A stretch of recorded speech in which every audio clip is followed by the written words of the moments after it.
Ethan, and I'm currently the vice president of the society. And I'm joined here by Jacob, if you want to introduce yourself quickly. Yeah, I'm Jacob. I'm a third-year engineer and currently the president of the society. Yeah. So today we're going to be covering just introduction to Arduino programming. So if you've done, so actually just as a show of hands, I'd like to see how many people have actually gotten experience in C++ or something object-oriented like C++ or Java or something similar. So if you do have some experience, please put it in the chat. I'd really like to see if you have any experience. If not, that's perfectly fine as well.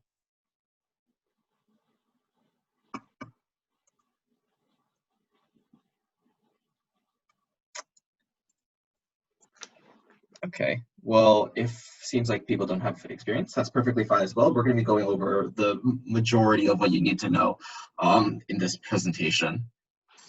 So just to start off with, if you haven't already, try and download the Arduino IDE. It's just off the Arduino website. If you look up Arduino, the software, then you can download it. So if you haven't already downloaded it, I'm not sure, Jerry, if people have already downloaded that previously, then this would be fine. But what you need to do to set, Jerry, have people downloaded already, the Arduino IDE? Yeah, I've kind of mentioned it last session, but like, Okay, sure. Yeah, so if everybody could download the IDE, going into, so if you go arduino.cc, which is the Arduino home, and then you go to software, and then downloads, you can click you can just click the Arduino IDE downloader for whatever you have, for Mac, Linux, or Windows, and then you can just install it on your computer. So we'll just give everybody a couple minutes to do that first.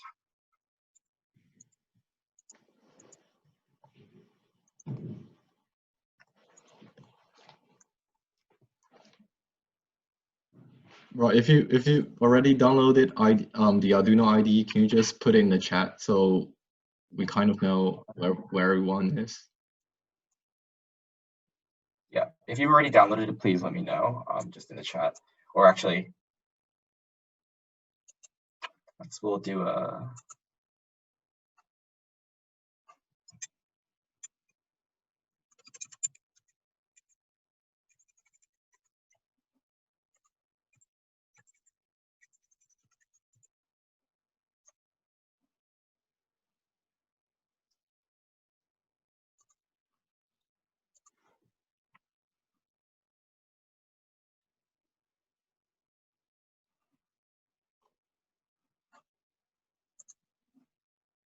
So has everybody downloaded the IDE for Arduino? If you haven't yet, just let me know in the chat. Just type something in chat, and I'll be able to see it. Okay, sure. We'll wait a couple. Yeah.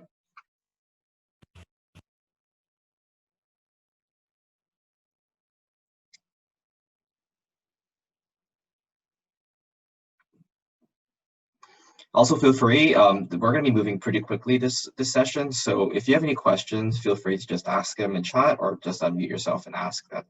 I'm happy to answer any questions you have, but we're going to be moving pretty quickly because we have a lot to cover.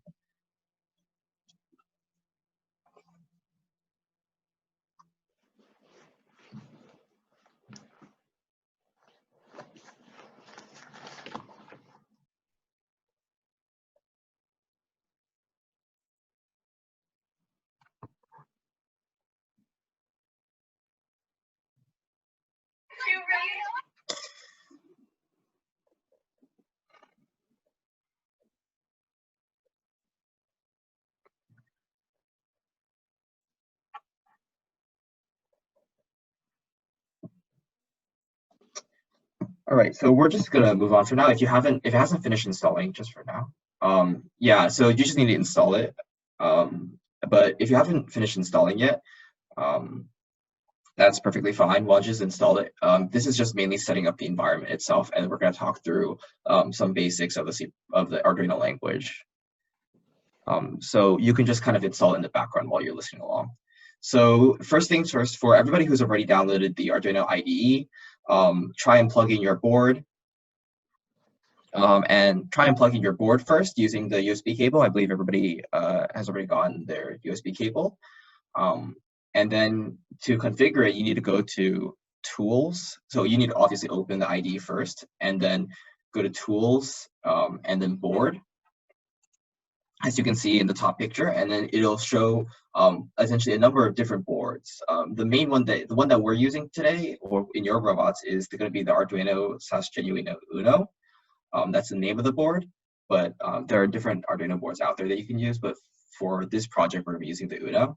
And then under Tools/Port, you're going to have to pick the one that has the Arduino Uno name next to it. So it should say COM something, or depending on, well, COM is for Windows. If you're in Windows, it should say COM something. If you're on Linux, it should say like a bunch of different slashes that kind of look like file names. And that's the same thing for Mac. But then it should say Arduino/Genuino Uno on the right of the name of the port name. So if anybody can't find that, just let me know. I can help somebody.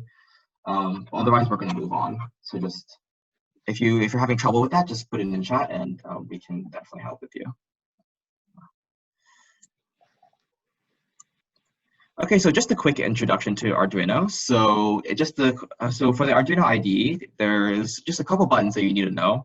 So the check mark is compile. Essentially, just means check my code for if there's any errors or I've made any mistakes. A button with the arrow pointing to the right is called compile and upload. It's right next to the check mark, and that essentially means first compile to check my code for errors, and then upload the code to the robot. The button with the magnifying glass all the way on the right is the serial monitor. So essentially that's the way you're going to interface with your robot from your laptop. It's going to, if you print anything to serial, it'll show up in your laptop through that window. And then the function, so there's two things that you should see on your screen in any new sketch. It says setup and loop. So essentially setup is a place where you put any code that you want to run once. Typically it's like variable initialization or setting up serial or wire. We'll get into that later. And loop is for repeated code, typically like the logic and the movement for the robot itself, since that's often like a loop in and of itself. Any questions?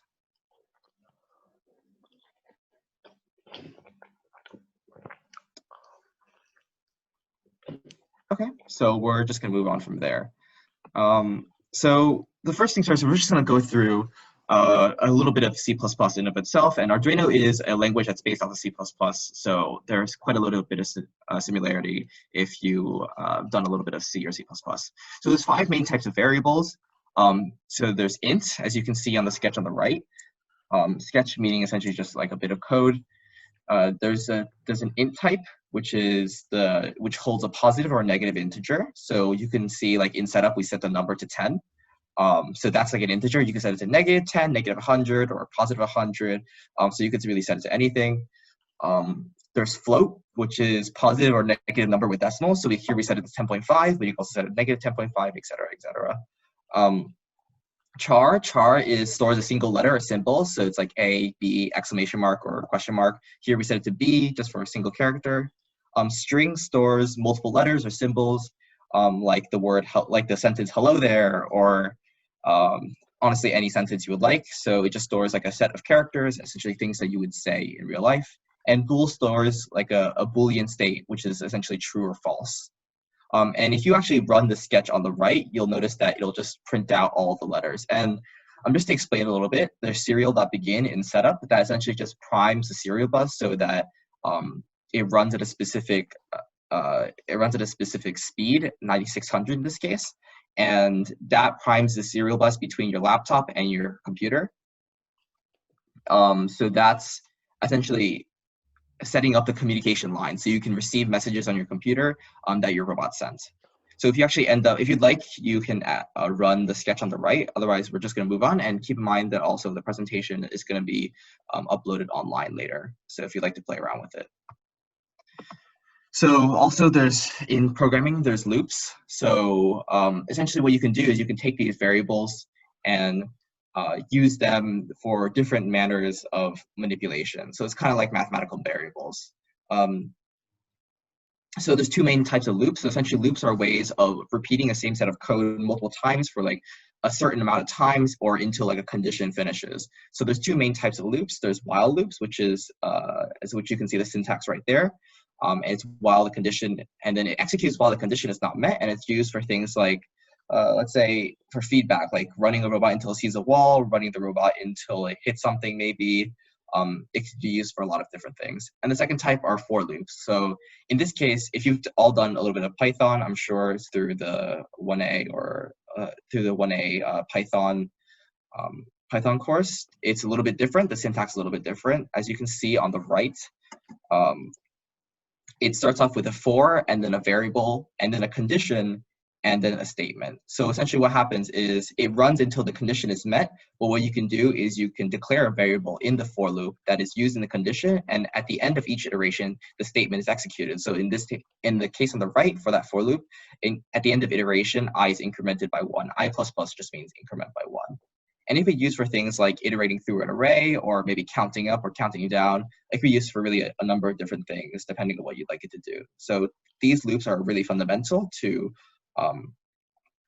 program to C++ itself and Arduino itself. So make sure you have this down. Or if you have any questions, again, don't be afraid to just ask them. So the one thing is also another really important thing are functions. So functions are blocks of code that can be called again and again to run the same code. So again, this is kind of like Python, since you guys have a little bit of experience with that probably. And they're called again and again. Essentially what it does is it saves the amount of time and the amount of code that you have to write by reusing code and again and again.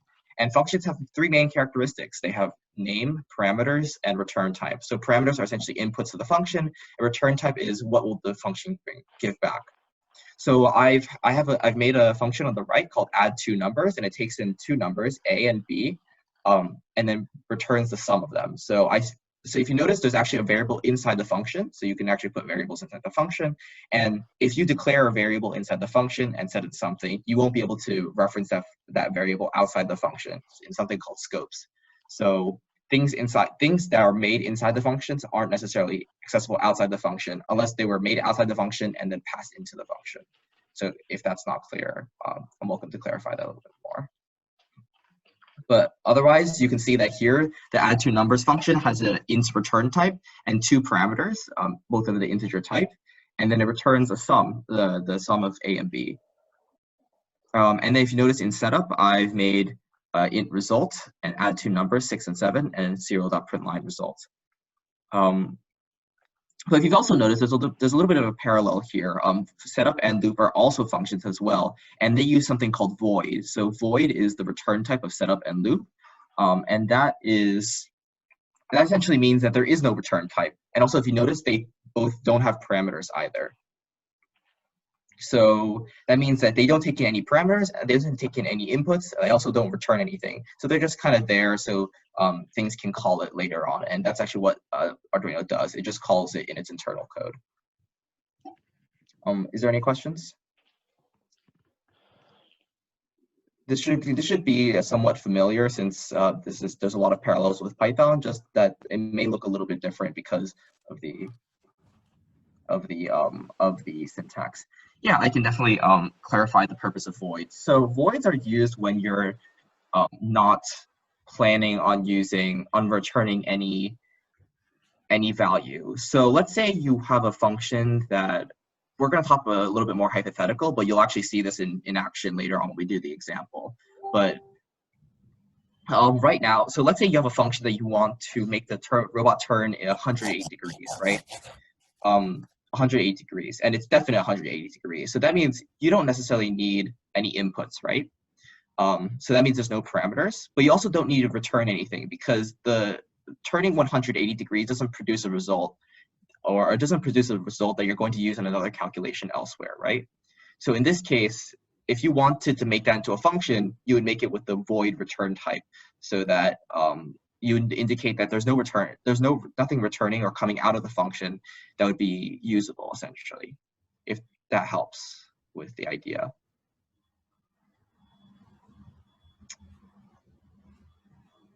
Is that a little bit clearer? Okay, yeah. Sounds good. Okay, so again, once again, if anybody has any questions, feel free to ask them anytime. So we're also going to talk a little bit about Arduino C++ files. So the way Arduino works and the way typical Arduino programs work is that the entire program is split into multiple files. So you might have a little bit of experience with this in Python with modules. So when you import a module, essentially the code is in another file, but what you're using is you're taking that code from that file and using the functions in your current file. So that's kind of the same thing in Arduino and C++. So typical large programs are split into many files. And there's two types of files. There's headers, which are .h or .hpp, and they often contain variable and function declarations. So essentially, you're going to say this variable exists, this function exists. And they're often used to make your own variable types. So if you've gotten to that part of the Python course where you do classes and object-oriented programming, I think that's fairly late, so don't worry if you haven't. But you can also make your own classes. C++ is object-oriented, so you can make your own classes. And because you also make a lot of variables, you declare a lot of variables in your .h and .hpp files. You also have to use the word extern for those, the keyword extern for those variables to make those variables available across other programs and other files that you include that header from. So essentially, if you don't use the keyword extern on a specific variable, then that variable is limited to usage in that one header file. But if you use the keyword extern, then you can see that variable across your entire program and wherever you include that header file.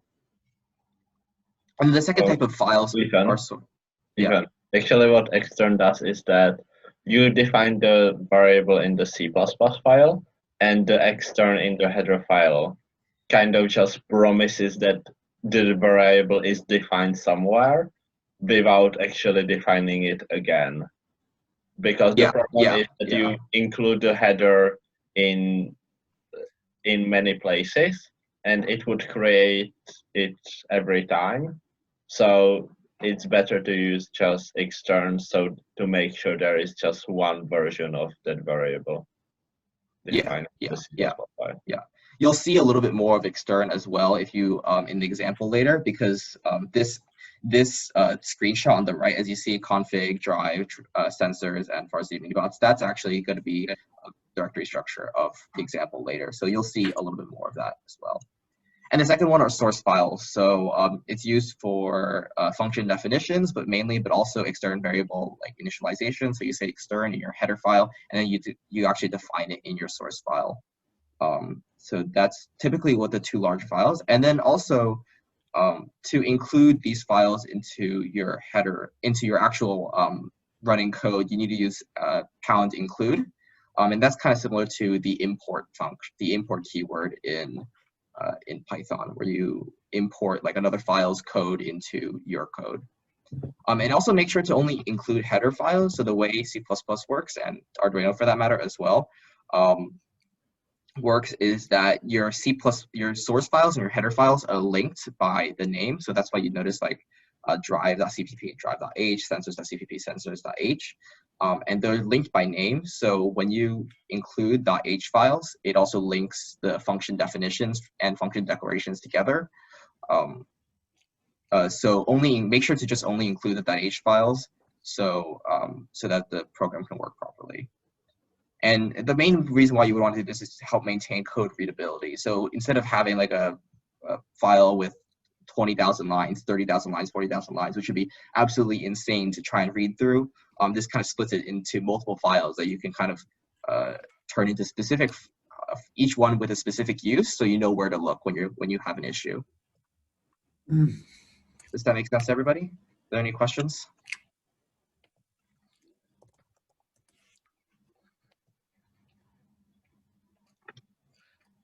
Okay, well, it doesn't seem like there's any questions. If there's any, once again, just ask.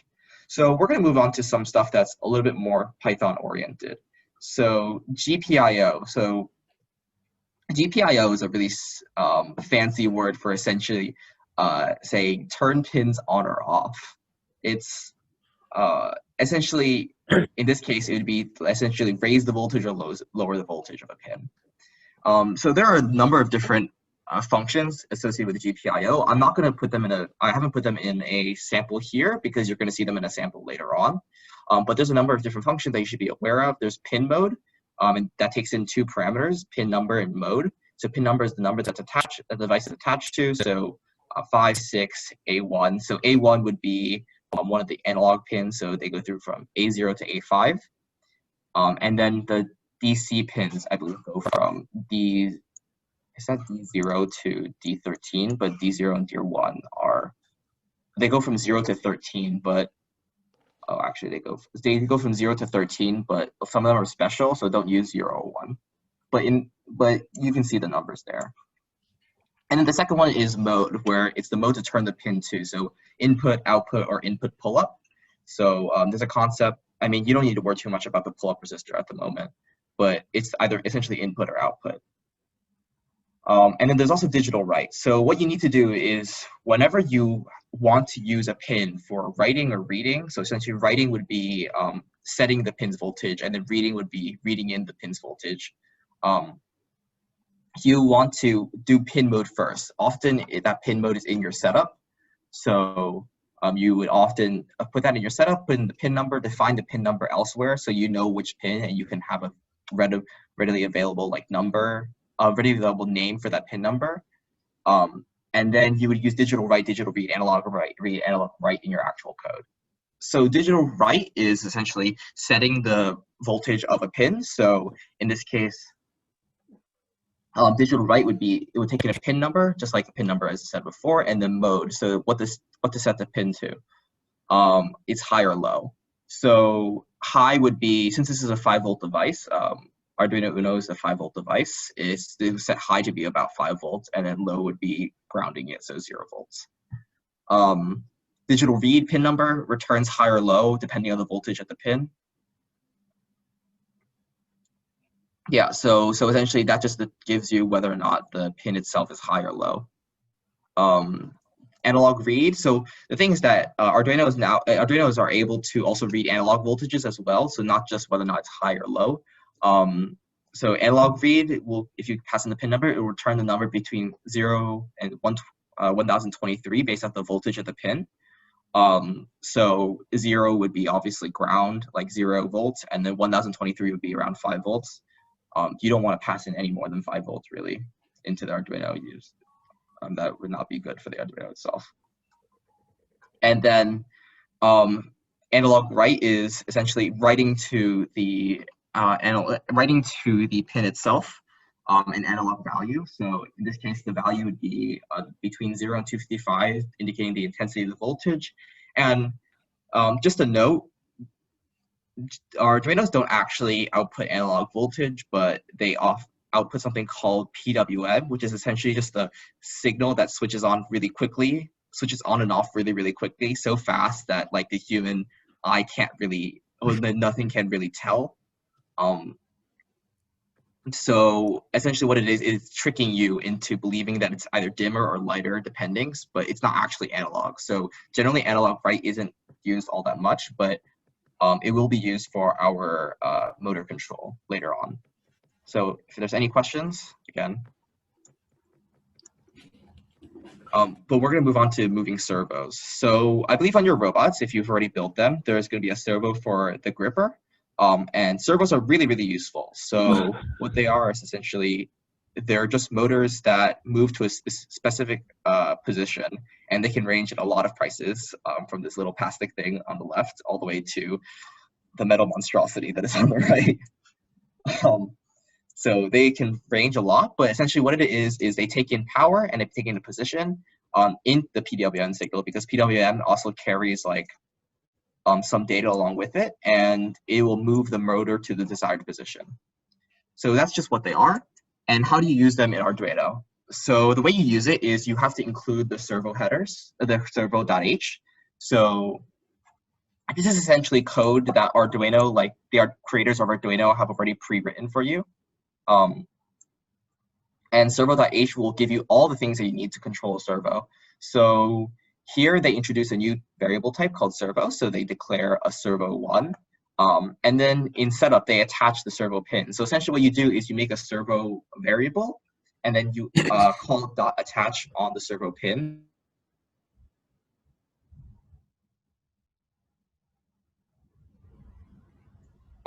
Generally from -90 to 90 in terms of degrees. But my internet connection is stable. Okay. But also the way you attach a servo is as you can see on the left. I'm sure you've already done this in the last one where you did electrical wiring, but you also attach it to a digital pin that's capable of doing PWM, as you've seen in the left side. Some of them are capable of doing PWM. And some of them are not. I believe they're generally denoted by the little tilde, but so if any questions on that, if there's no questions on that, we're going to move on.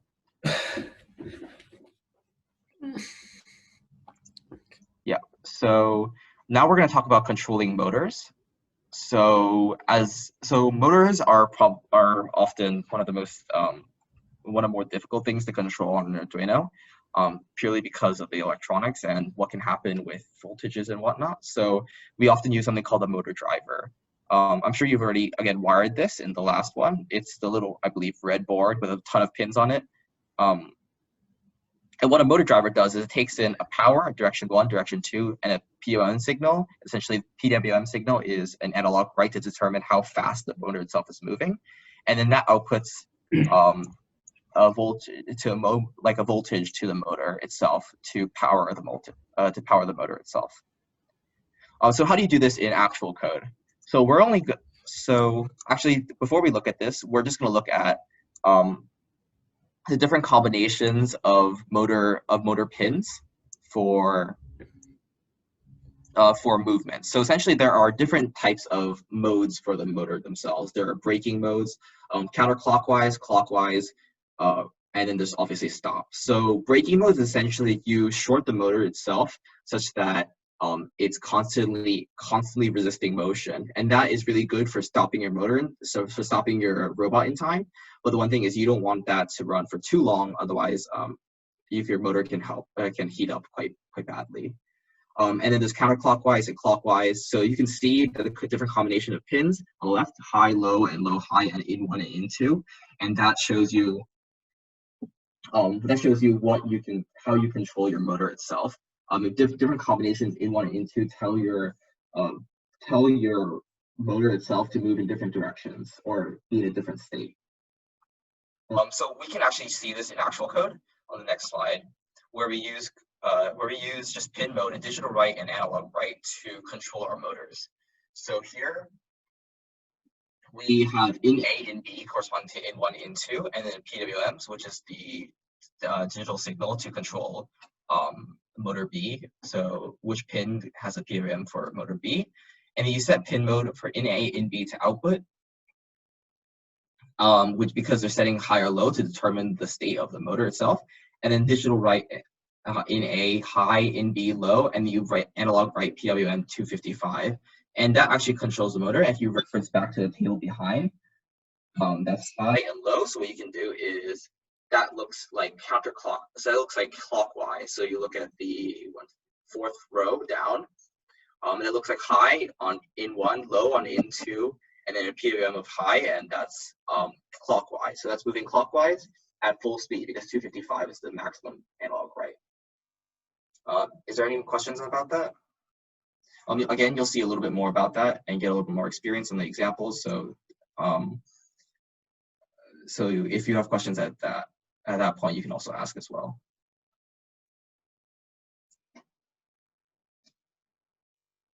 Okay, so this is Jacob's stuff. So Jacob, if you'd like to talk about this. Yeah, sure. So yeah, this was just that. Sorry.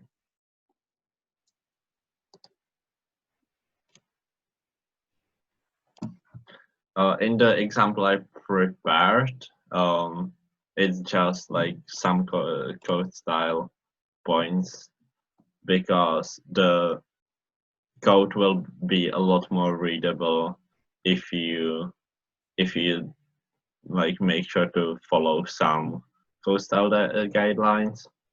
So this is kind of just for you to refer back to when you're writing more. I'll go through it with the example. Yeah, there's just some like generally best practices that you should follow as a coder, but you can definitely look back at this presentation later when you're looking when you're coding. But we're going to move on to the example now. So here's a link to download the example. There's gonna be essentially a zip with a bunch of different files in it. Try and download them and also put them in the same folder because they all do need to be in the same folder. And then there's a .ini file. So the .ini file is essentially the main file, the one that you're going to be running. And then all the other files are kind of supporting files. So I'll let Jacob take it from here then. Yeah, the link is also posted in Slack, so. Yeah, that might be easier. Once again, if anybody has any questions, feel free to ask. I realize that I'm kind of moving, or even kind of moving really quickly. And if you don't have a lot of experience with C++, this could be a little bit daunting, but feel free to ask, and you're welcome to ask any of us.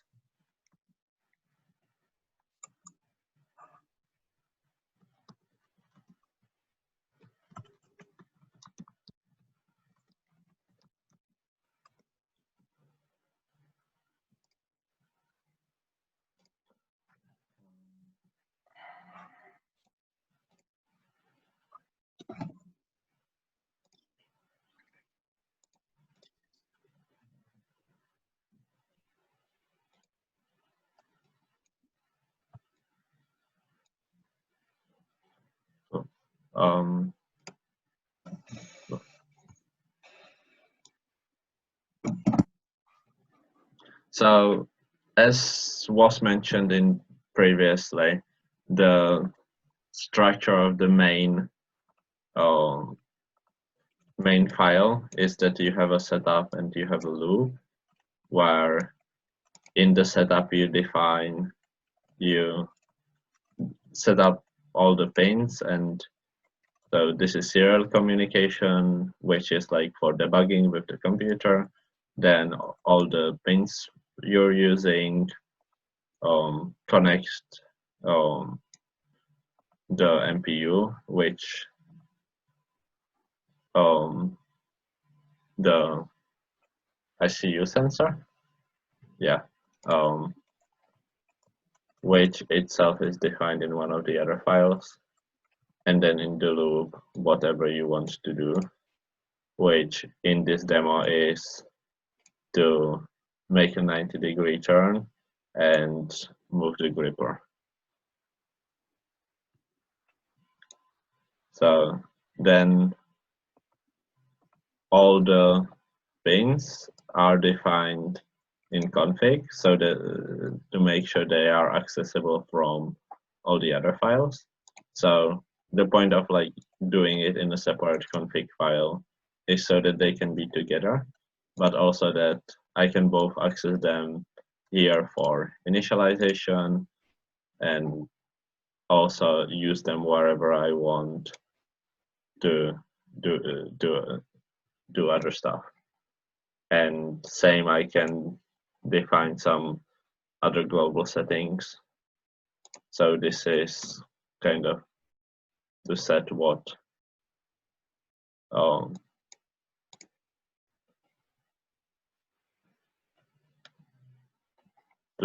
direction is forward and what direction is backward, because it just depends how you wire it, which way around it will be. Then in the header files, it will just define all the functions that exist in the source files, where in the example, not all of them are implemented. So, for example, sensor CPP is quite empty. but this is kind of a suggestion of what are all the useful functions for you to use.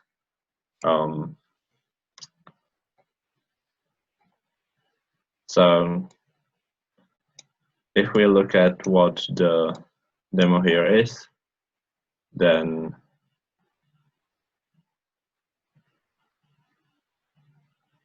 first thing is to 90 degrees left, which uses this code. This is the ICU, which gives you the acceleration, rotational velocities, and temperature. So from that we are interested in rotation because we want to be turning, but it's rotational speed, which means we need to be integrating it.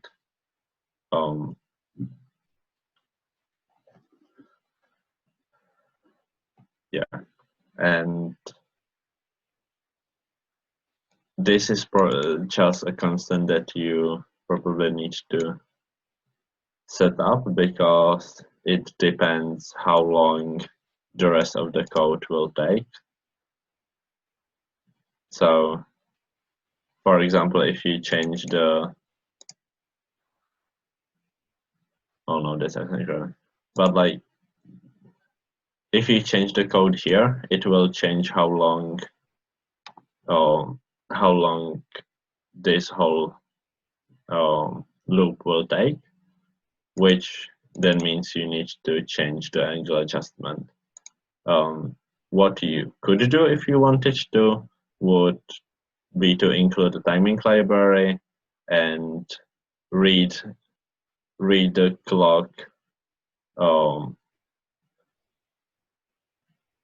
read the clock at this point at every cycle, and calculate from that how much time has passed since you last added to the integral. So then this just moves does a slight motion forward with the left motor, forward with the right motor, and backward with the left motor, which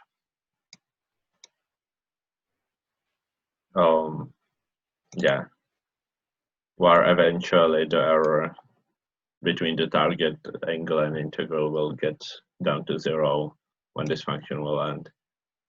So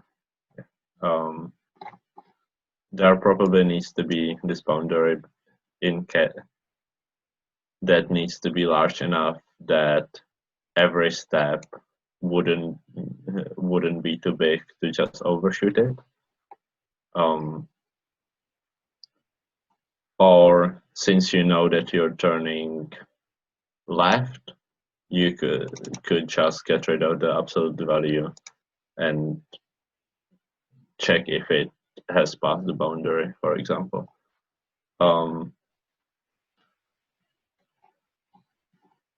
The move left and move right that it uses essentially just yes, so it tries the power that the motor should that you're giving to the motor and limit it by 100 because I think it can't go above 100, something like that. And this just sets the direction of the motor, so that's quite simple. And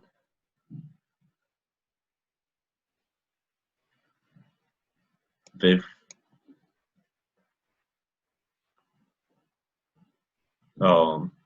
the gripper, it's just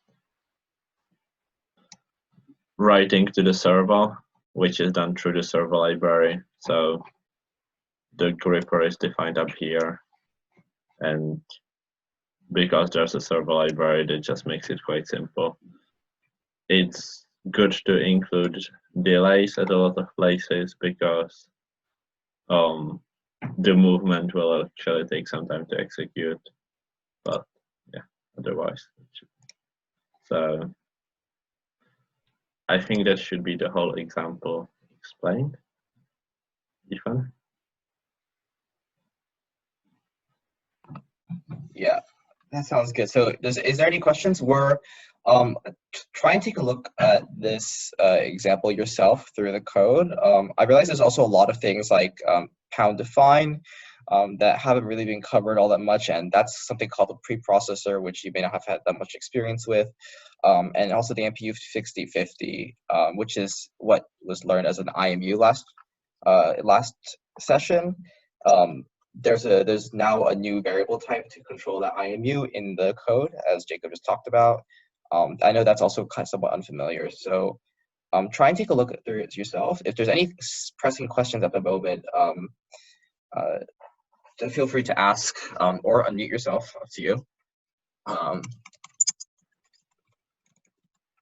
Yeah.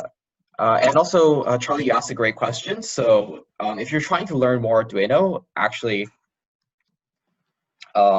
if you're trying to learn more Arduino, there's actually a lot of great resources online, or C++, there's also a lot of great resources online. The Arduino documentation itself is actually better than a lot of documentations out there. I'd highly recommend that if you're not understanding a concept or you're trying to see how to do something, that I just recommend you look it up online, and one of the first things that'll pop up is the Arduino concept documentation. If that doesn't work, there's also a lot of great resources for C++. I personally watch a lot of YouTube. There's a guy named, I believe, Derek Banas. I'm not getting sponsored or anything, but he is quite good at explaining C++ as well.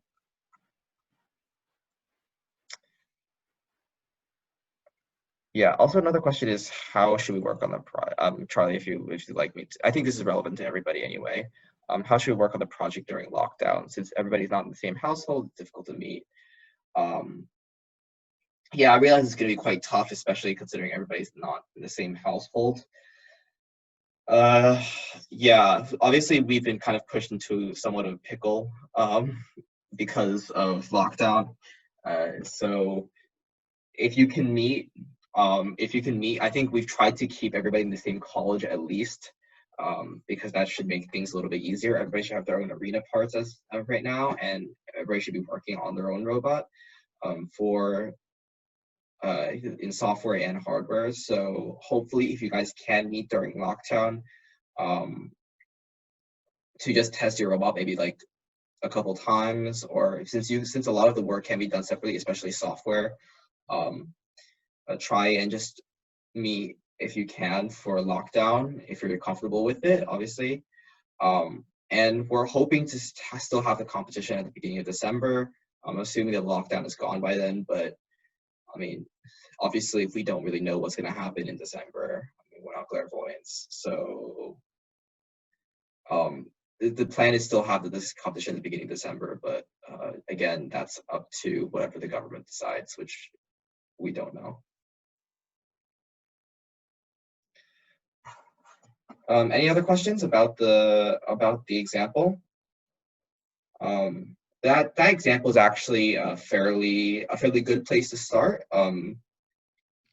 There's also more that if you're interested or having trouble working with some of the sensors, there's also some stuff that we can give you as well, including like the ultrasonic sensors. If you're having trouble with that, we can help you with that as well. And if you have any questions about the code, you're welcome to message us in Slack or just ask them right now. So one of the things that makes it hard is we don't like, it's not that we have extra kits with us so that we can demonstrate how you actually build the configuration and use the code to see what the code actually does, because we are just showing like input and output signals, but they really relate to like how the motor is spinning, how the servos are moving to a position, and how you can read like from the ultrasonic sensors and how that data is used to drive the other parts. So like we don't have that with us. So like we really want you to, in your free time, look at the code and actually like according to the pins that it uses, you actually build it and see what it actually does. Because just looking at the code, like if you have no experience, it doesn't really make any sense. Also, yeah. So Play around with the code a lot. It's quite robust, and I don't think there's a lot of ways you can screw things up. Especially if especially if you wired things up properly electrically, you can kind of just change values around in the code and just see what it does. So I highly recommend you do that. But again, I mean, like Jerry said, we don't really have kits ourselves as like the demonstrators, but we can try and help you if you do have any specific questions, screen sharing or whatnot. Otherwise, if there's are there any other questions? Generally about the competition, what's going to happen in lockdown, anything really?